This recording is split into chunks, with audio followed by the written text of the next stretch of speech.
Hello welcome my YouTube channel Shashi lifeline classes. हम लोग इससे पहले की बात किया जाए तो हमारे वीडियो जो आता है बहुत जल्दी जल्दी आ रहा था, जो अभी डिले हो गया है। क्योंकि यही पहला बात है, तो इंसान का हाथ में कुछ नहीं होता है। क्योंकि कितना बार हम लोग चाह कर भी कुछ नहीं कर पाते हैं, क्योंकि कुछ पावर जो होता है जो नेचुरल पावर होता है। इसलिए हमारा कुछ दिन से क्या हुआ, तबीयत खराब था, यानी फीवर हो रहा था। अभी भी उसी कंडीशन में है, लेकिन आज हम सोचे क्यों ना एक वीडियो लाया जाए। तो आज बात किया जाएगा बौद्ध धर्म का, जो मतलब कि जहाँ से हम लोग छोड़ दिए थे ना, उसके आगे के मतलब कि बातों को क्या किया जाएगा, इस वीडियो में क्या किया जाएगा बताने का हम कोशिश करेंगे। पहला अगर बात किया जाए,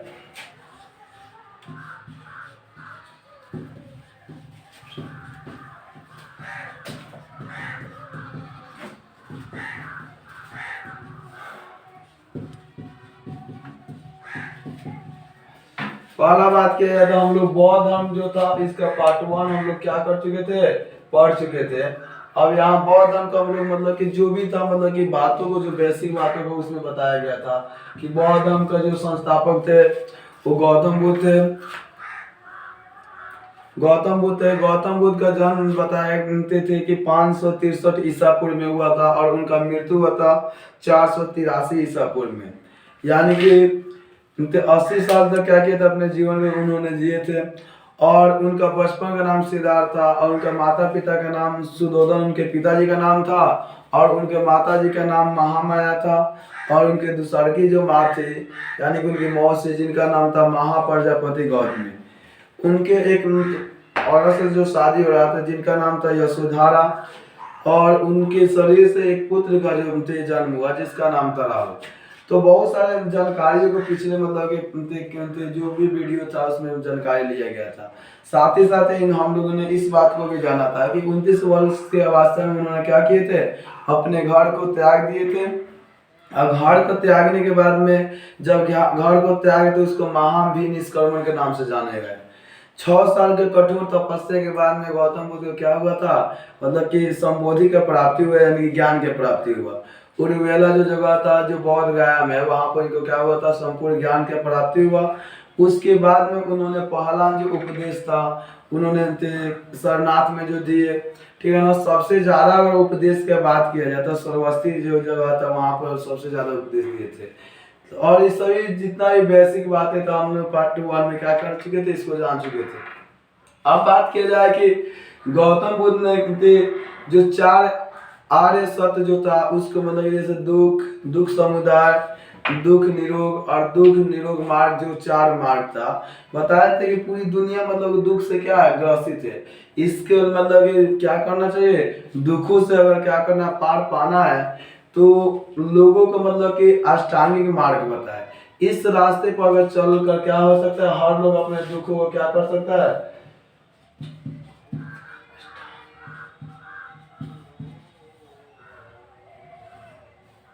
अष्टांग अष्टांगिक मार्ग बताए। अष्टांगिक मार्ग द्वारा मतलब कि बताया गया था कि इस 8 रास्ते जो है ना, उससे मतलब लोग क्या कर सकते हैं, मतलब मोक्ष की प्राप्ति कर सकते हैं, या इस जीवन को मतलब कि एक सही दिशा में मतलब कि ले जाने का, या जो मतलब कि सांसारिक जो मोह माया उससे क्या कर सकते हैं, मुक्ति प्राप्त कर सकते हैं। पहला नंबर पर बात किया जाए तो जो था सम्यक दृष्टि। सम्यक दृष्टि का मतलब होता है कि देखने का नजरिया सही होना चाहिए, यानी कि सत्य असत्य को पहचान होना चाहिए, सत्य और असत्य पहचानना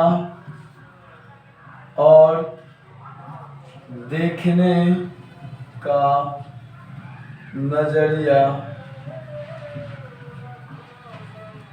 सही होना।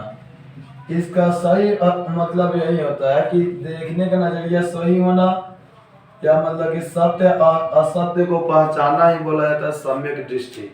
जो इनका दूसरा का जो था अष्टांगिक मार्ग, जिसमें बताया गया था कि सम्यक वाणी,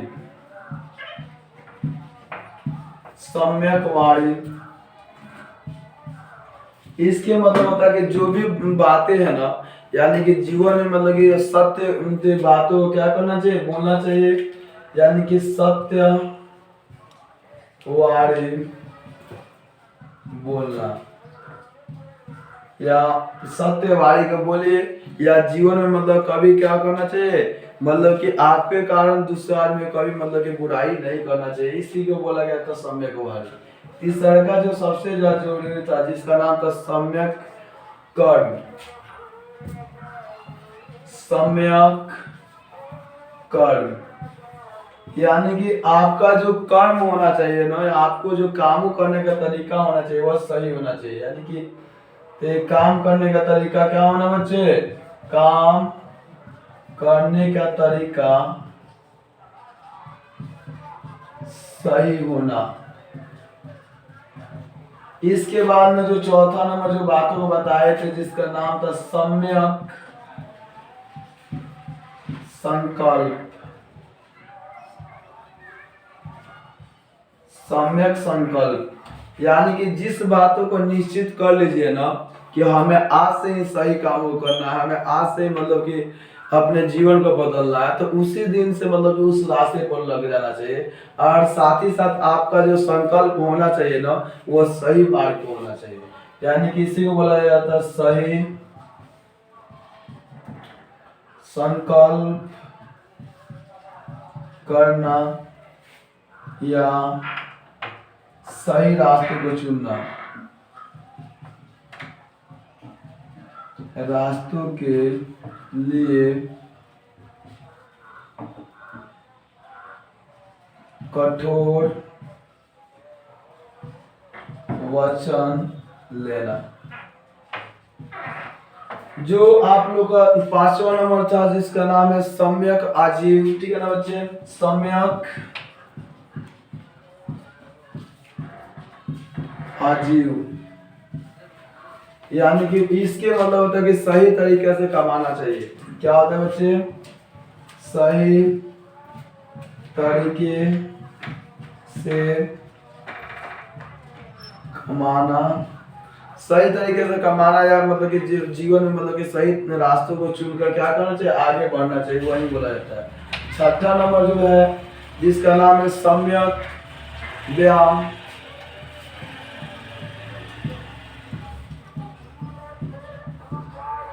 सम्यक व्यायाम मतलब होता है, क्या होता है बच्चे कि कोई भी कामों को करने के लिए अपने शरीर का इस्तेमाल करना ही एक व्यायाम ही होता है, यानी कि सही कामों के लिए क्या करना चाहिए, शरीर को इस्तेमाल कीजिए, सही कामों के लिए शरीर का इस्तेमाल करना भी सम्यक व्यायाम में ही आता है। सातवां नंबर जो आपको आता है जिसको बोला जाता है सम्यक स्मृति, जो हमारा काफी पसंद आता है कि आप जीवन में हमेशा क्या करना, हमेशा मतलब कि अच्छा तरह से यादें, किसी का भी याद हो उसको लेकर आगे बढ़ना चाहिए, यानी कि सम्यक स्मृति में होता है सही यादों के साथ बढ़ना या याद करना, याद करना। और जो आठवां नंबर जो आपका आता है जो सबसे ज्यादा इंपॉर्टेंट है, सम्यक समाधि। क्या होता है बच्चे, सम्यक समाधि, सम्यक समाधि मतलब क्या होता है कि जीवन में जब सभी रास्तों को जब आप सही तरीका से करते हैं ना तो मृत्यु भी सही तरीका से आता है, इसी को बोला जाता है सम्यक समाधि, यानी कि सही सही तरीका से मरना।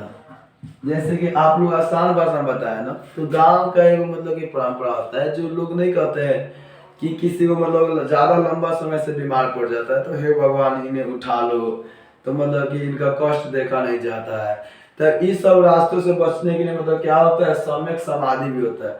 तो यह अष्टांगिक मार्ग बताया थे गौतम बुद्ध, जब तक गौतम बुद्ध रहे, जब तक बौद्ध धर्म में काफी ज्यादा मतलब प्रचलित रहा, और काफी ज्यादा मतलब कि वो अपने बातों को उपदेशों के माध्यम से क्या करते थे, दूर दूर लोगों तक पहुंचाने का काम करते थे।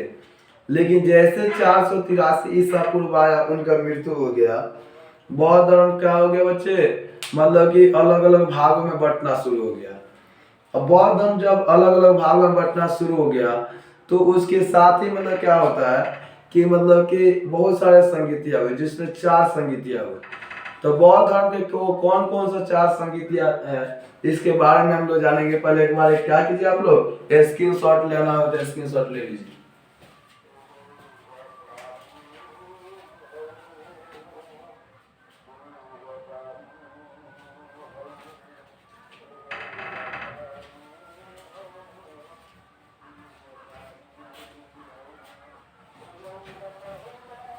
ठीक है ना, आप लोग स्क्रीन शॉट ले लिए होंगे। अब आगे हम लोग बढ़ते हैं, ठीक है ना। अब देखिए हम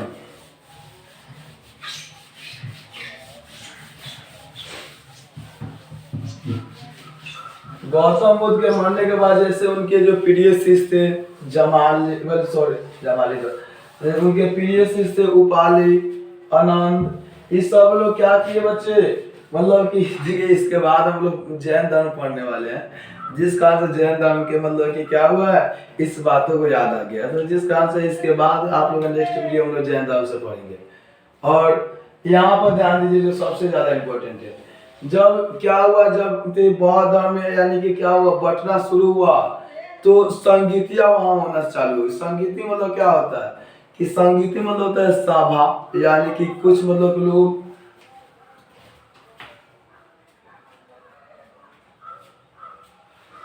मतलब सभा होता है, या कुछ लोगों को क्या करना होता है, मतलब कि बुलाकर मतलब सभी लोगों को मतलब कि बैठा कर गांव में जो बोला जाता है ना मीटिंग करना, तो वैसे कुछ मीटिंग हुआ। अब वो कौन कौन सा 4 संगीति आता है, जिसको मतलब कि बौद्ध धर्म के 4 संगीतियों के नाम सब लोग जानते हैं। बौद्ध धर्म में कितने संगीति हुए बच्चे, तो 4। आप ऐसे बोल सकते हैं कि बौद्ध धर्म में 4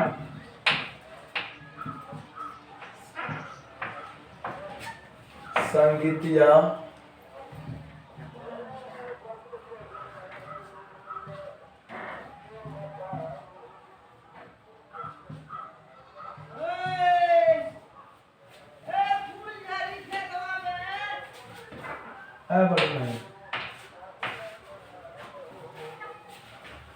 बौद्ध धर्म में 4 संगीतियां हुई। जो प्रथम संगीति था, प्रथम संगीति, बौद्ध धर्म के प्रथम संगीति क्या था बच्चे, तो इसके बारे में जाने। प्रथम संगीति हुआ था सबसे पहले ही हुआ, यानी कि बौद्ध धर्म में हम बता रहे हैं ना, समय, स्थान, अध्यक्ष, और जो चौथा है, मान लीजिए आप इसके शासन काल आप बता सकते हैं, किसके शासन काल। जो प्रथम बौद्ध संगीति हुआ था, जो कि कब हुआ था बच्चे, तो प्रथम के हुआ था 483 ईसा पूर्व में हुआ था, यानी कि इनके मरते ही प्रथम संगीति हुआ। स्थान था राजगिरी। अध्यक्ष जो थे इसका कौन थे बच्चे, तो महाकश्यप थे।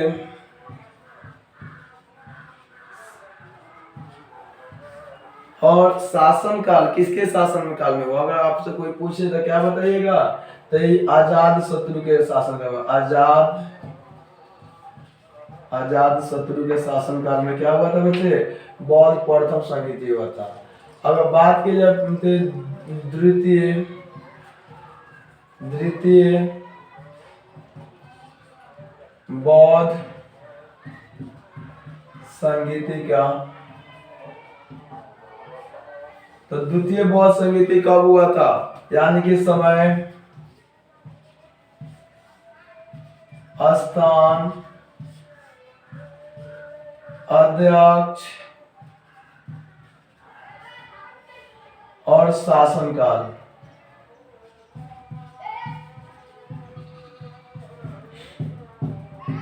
तो द्वितीय जो बौद्ध संगीत हुआ था ये कब हुआ था? तो 383 ईसा पूर्व में हुआ था। कब हुआ था बच्चे? 383 ईसा पूर्व में हुआ था। और स्थान जो था वो था वैशाली। कौन स्थान था बच्चे? तो वैशाली था, ठीक है ना। वैशाली स्थान पर हुआ था। अध्यक्ष इसके जो थे जिनका नाम था सब्बकामी। और किसके शासन काल में हुआ था? अगर आपसे कोई पूछता है तो आप क्या बताइएगा? कालासो। किसके शासन काल में हुआ था बच्चे? कालासो। यानी कि दूसरा जो बौद्ध संगीत हुआ था ना, तो इन्हीं लोग मतलब क्या होता शासन काल में हुआ था। एक बार क्या कीजिए, इसको स्क्रीनशॉट लीजिए।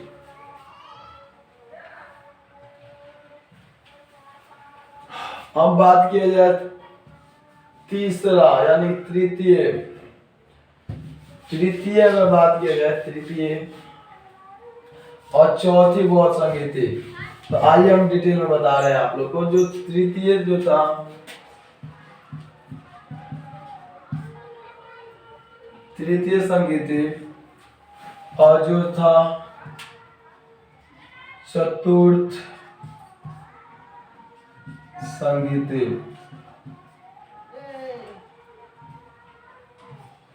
तो जो तृतीय था इसका समय कब था? किसके शासन काल में हुआ था? ठीक है बच्चे, तो आइए हम लोग जानते हैं। जो तृतीय बौद्ध संगीति हुआ वो हुआ 250 ईसा पूर्व में। कब हुआ था? तो 250 ईसा पूर्व में हुआ था। अगर आपसे कोई स्थान पूछे तो आप बताइएगा पाटलिपुत्र। कब बताइएगा बच्चे? पाटलिपुत्र स्थान था। अध्यक्ष अगर कोई पूछे तो मोगली पुत्र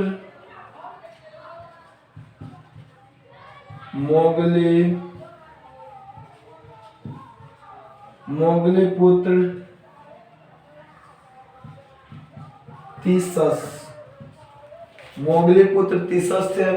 और किसके शासन काल में हुआ था? तो अशोक के शासन काल में हुआ था। किसके शासन काल में हुआ था बच्चे? अशोक के शासन काल में हुआ था।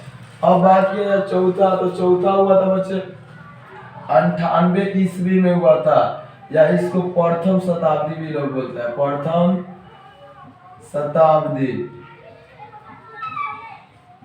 98 ईस्वी में हुआ था।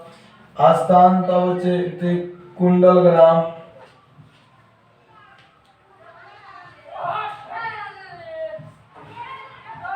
तो कहाँ है बच्चे? कश्मीर में है। अध्यक्ष उसका कौन थे? तो अध्यक्ष आपसे पूछेगा तो अश्वघोष।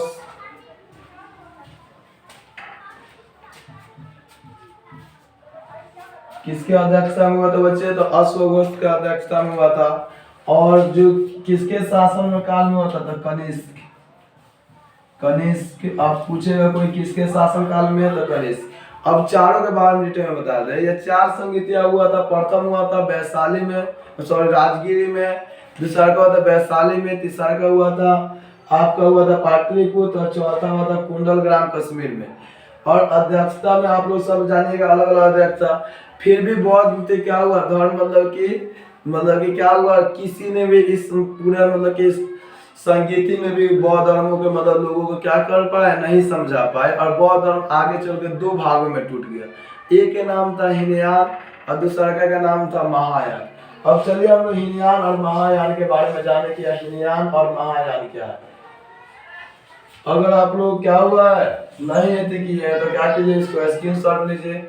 और सॉरी तृतीय वाला तो आप क्या किए, हम मिटा दे, एक बार लिख दे रहे हैं ना।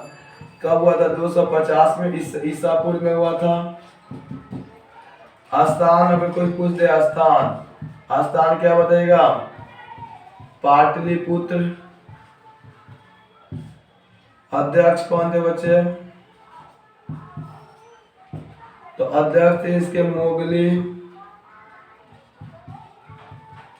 मोगली पुत्र तीसस।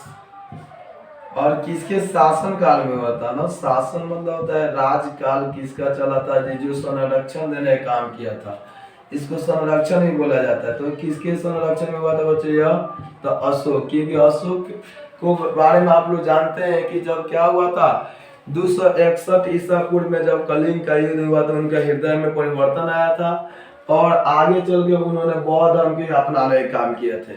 जो बड़े बड़े जितने भी राजा थे जिसके नाम हम लोग जा रहे हैं, चाहे कलाशोको या अजात शत्रु हो या जो भी राजा है, इस सभी ने किस धर्म को अपनाया? तो आगे चल कर मतलब कि किस धर्म को अपनाया? तो बौद्ध धर्म को अपनाया। ये स्क्रीनशॉट लेना था अपने जी।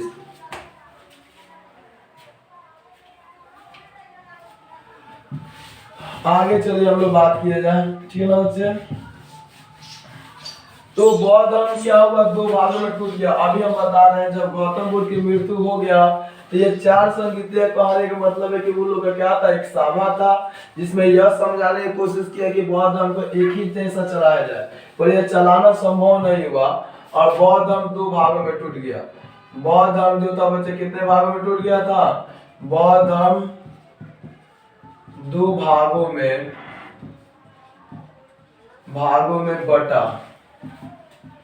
बटा।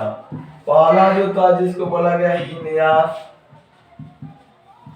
और दूसरा का जो था जिसको बोला गया महायान। अब चलिए हीनयान महायान में थोड़ा बहुत आप लोग को अंतर स्पष्ट करा दे, यानी कि दोनों के बारे में बता दे। जो हीनयान थे आप ऐसे बोल सकते हैं कि गौतम बुद्ध के पुराने शिष्य थे। आप बोल सकते हैं कि यह गौतम बुद्ध के क्या थे बच्चे? बुद्ध के पुराने शिष्य थे। इसमें लिखिएगा कि यह गौतम बुद्ध के नए शिष्य थे। यह गौतम बुद्ध के पुराने शिष्य थे, यानी बौद्ध धर्म के पुरानी परंपराओं के अनुसार मानने का काम किए। यह गौतम बुद्ध के नए शिष्य थे।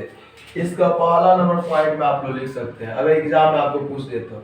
दूसरा का नंबर लिखिएगा कि यह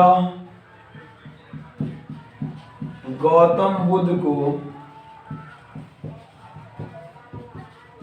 भगवान नहीं माने। वे मानते थे कि वह भी मनुष्य थे। यह गौतम बुद्ध को भगवान नहीं माने, यह मानते थे कि गौतम बुद्ध क्या थे बच्चे? मनुष्य थे। लेकिन ये लोग गौतम बुद्ध को क्या माने बच्चे?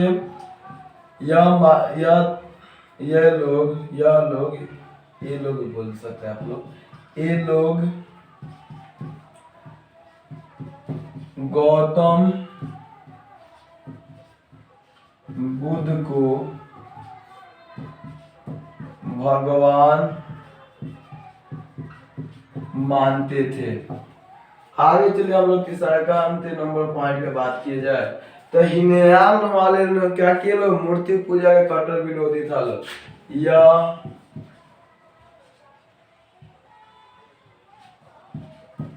मूर्ति पूजा का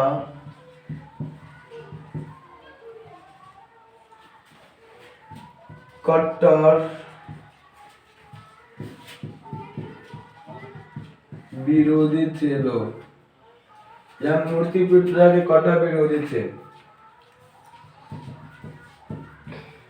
यह गौतम बुद्ध को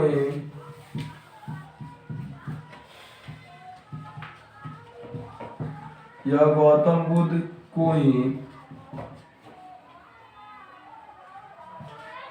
भगवान मानकर उनकी मूर्ति को पूजा करने लगे। ठीक है ना। चौथा नंबर बात किया जाए तो यह पुनर्जन्म या मतलब कि जो होता है ना, इस पर विश्वास नहीं किए। यह पुनर्जन्म पर विश्वास नहीं किए। इसमें आप लोग लिखिएगा क्या कि यह पुनर्जन्म पर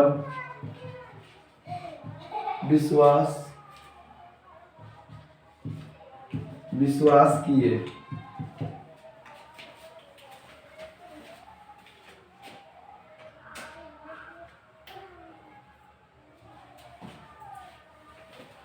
यह पुनर्जन्म पर क्या किए बच्चे? विश्वास किए। यह कुछ जो इनके क्या था मतलब कि हीनयान और महायान के जो थे था, यानी कि ये लोग गौतम बुद्ध के पुराने शिष्य थे। या 5वां नंबर यह भी लिख सकते थे कि यह पुराने परंपराओं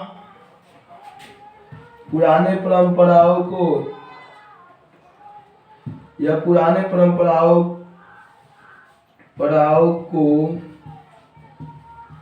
मानते थे।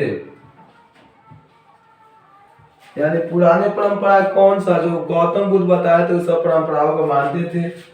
और यहाँ लिखिए कौन सी 5वां नंबर पर कि यह पुराने परंपराओं को नहीं माने। अब हम बात करें इसके थोड़ा और सा, तो गौतम देखिए अगर आप लोग स्क्रीनशॉट लेना हो तो क्या कीजिए, स्क्रीनशॉट लीजिए। अब बात किया जाए कि बच्चे बौद्ध धर्म में कुछ किताबें आया, यानी कि बौद्ध धर्म में कुछ प्रसिद्ध किताबें हुआ जिसे त्रिपिटक के नाम से हम लोग जानते हैं।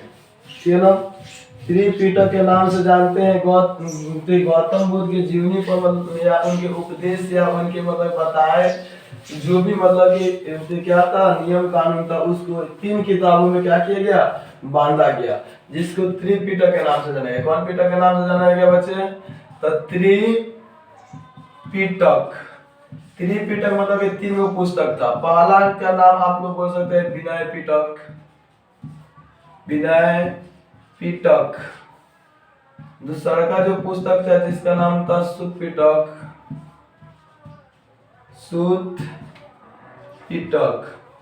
और जो तीसरा का जो इनके जीवनी का जो बुक था जिसको बोला गया था कौन सी,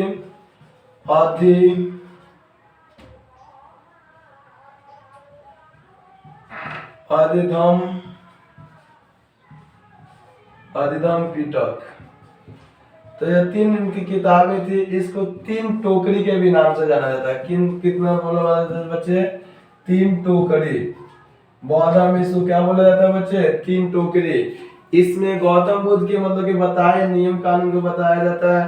ठीक है ना, इसमें मतलब कि पुराने परंपराओं के मतलब के अनुसार मतलब गौतम बुद्ध के जीना या उनके उपदेशों को बताया जाता है। और इसमें मतलब कि जितना भी मतलब कि क्या था जी बौद्ध धर्म के जो भी बातें थे उसको बताने का जिम्मा यही 3 किताबें जो उठा। एक बात जानकर ज्यादा हैरानी होता है कि इतना बड़ा धर्म जो था बौद्ध धर्म, इसका मतलब कि पतन होने का कारण क्या था। तो पहला अगर बात किया जाए सबसे जो जरूरी बात, तो इस जो परंपरा जो थी वो मतलब कि पुराने परंपराओं को गौतम बुद्ध के बाद में उनको कोई वैसा कोई नहीं आया जो मतलब कि उसको क्या करे मजबूती से लेकर आगे बढ़ता, जो सबसे बड़ा कमी था। दूसरा का जो सबसे बड़ा बौद्ध धर्म में जो कमी माना गया, तो सबसे बड़ा कि जो एकता मतलब गौतम बुद्ध के समय में था जो धर्म को पूरी दुनिया में फैलाने का, उनके मरने के बाद कुछ समय तक चला, उसके बाद में लोग क्या हो गए वो परंपराओं को छोड़ दिए। और बहुत सारे कमी था जिसके कारण मतलब जो धर्म इतना तेजी से पूरा दुनिया में फैला, बाद में धीरे धीरे क्या हो गया इसका अंत हो गया। इसके पार्ट 3 में हम लोग देखेंगे कि इसमें मतलब कि जो भी मंदिरें था या जो स्तूप था या जो सांची था वो मतलब कैसे निर्माण किया गया। ठीक है ना, तो देखिए पहला बात है कि किसी भी इंसान को सपोर्ट करना चाहिए।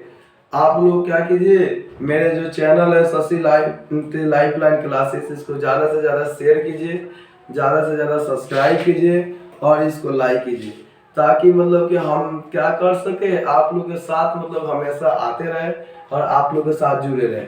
मेरा अभी बहुत ज़्यादा मतलब क्या है ना, तबीयत खराब है जिसको बोला जाता है, अभी काफ़ी ज़्यादा परेशानी में। फिर भी सोचे कि आप लोग के साथ मतलब क्या किया जाए, मतलब कुछ समय आप लोग के साथ बिताया जाए। इस मतलब कि अगर आप लोग बहुत हम के दोनों क्या करते हैं, दोनों मतलब कि मेरे वीडियोज को अभी देखते हैं तो आप लोग को बहुत सारे कॉम्पिटेटिव एग्जाम या बहुत सारे अभी इंटर का जो बिहार बोर्ड का एग्जाम होने वाला है, इसमें बहुत हमसे बहुत सारे रिलेटेड क्वेश्चन आएगा। तो आप लोग इसको पूरा देखिए, उसको क्या कीजिए, और आप लोग उससे जो भी रिलेटेड क्वेश्चन आता है ना सभी को बनाइए, और आप हमारा सपोर्ट कीजिए, ज़्यादा से ज़्यादा सब्सक्राइब कीजिए। That's all.